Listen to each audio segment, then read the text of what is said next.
guys, I've just seen last night the new film by Guillermo del Toro, Crimson Peak.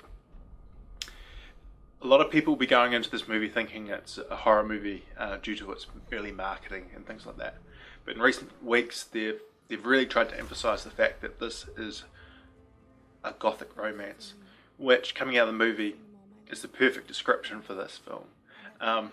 It's very much in the vein of those early Hollywood movies in the 1930s, 40s, based around this theme of gothic situations with a romantic twist in the storylines, like Rebecca, for instance.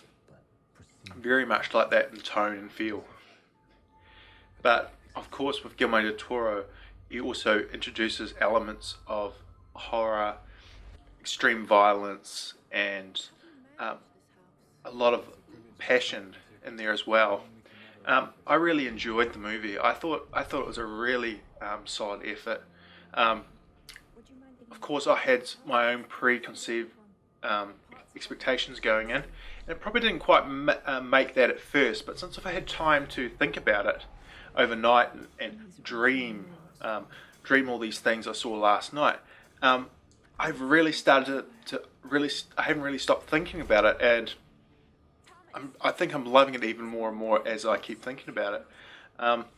It's really a simple story. It's a guy from a distant country comes and in some way sweeps the innocent girl off her feet and brings her into his world. And his world is a little bit more complex and a little bit more sinister than one might imagine. You also get hints and clues of what's him and his sister's intentions are throughout the movie, and you get a feeling early on that it is a little bit sinister in the plot. Obviously, this film it's got a fantastic cast. You've got Tom Hiddleston, Jessica Chastain, who is always brilliant, playing a very, very stern and very internal, quiet character, but really quite menacing in some regards. Where Hiddleston is a little bit more down to earth, but you can see there's tension in him. There's tension the whole time. He doesn't necessarily agree with what's going on throughout the movie. He's got a conscience that's sort of coming out of the film. You got Mia Wasikowski, I hope I pronounced that right. She's basically playing Edith, who is basically the romantic lead for Hiddleston, and her life gets entwined with these brother and sister,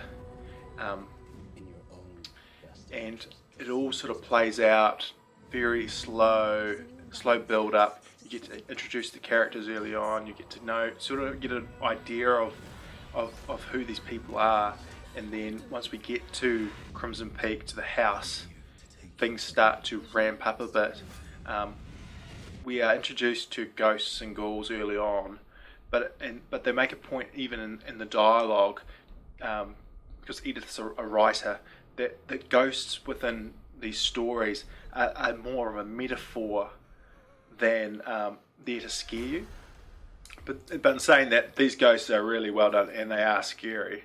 But that's not really... If you've seen Devil's Backbone, you'll get this movie. I think it's a similar type of device.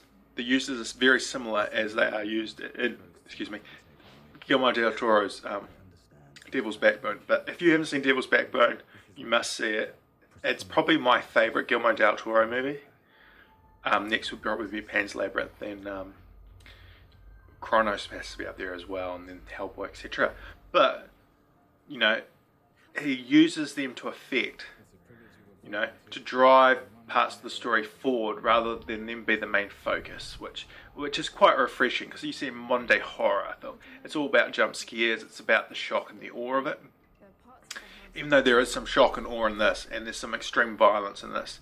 So if you've seen Pan's Labyrinth, that's got a really hard edge roar to it when it comes to violence in it, and so it's exactly the same here. I think I've seen interviews with Guillermo del Toro in the past when doesn't want to show movie violence.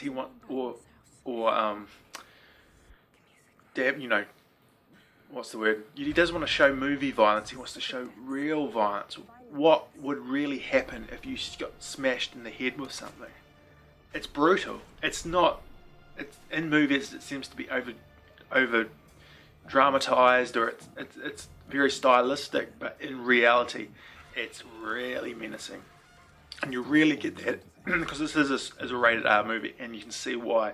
There's these elements of violence in it, but this movie is full of different sort of themes all the way through it. It is a mixed genre film, and I think a lot of people may not like it because they may think they just want to see a sort of a modern day horror film, but this is really a traditional early Hollywood film type, and I really appreciated it.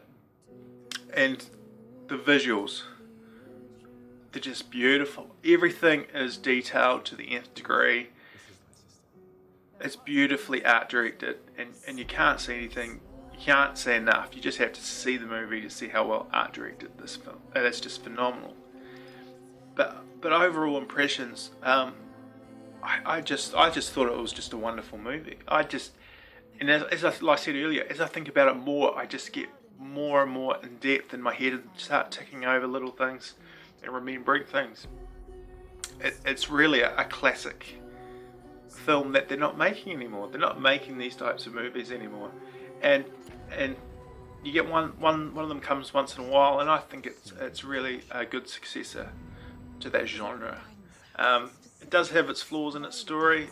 It is a little bit predictable, but it also gives you the seeds to give you other ideas to think about during the movie.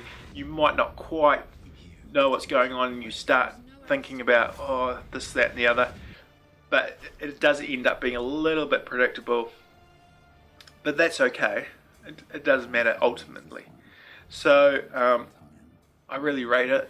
I reckon you have to see it on the big screen to get all the visual, all the vibrancy of the film. So I really recommend that you go out and see Crimson Peak. That's my little quick review. If you got any comments or really like it, leave them below. I'd like to hear what your thoughts are of Crimson Peak, and we'll catch you later, guys. Thanks.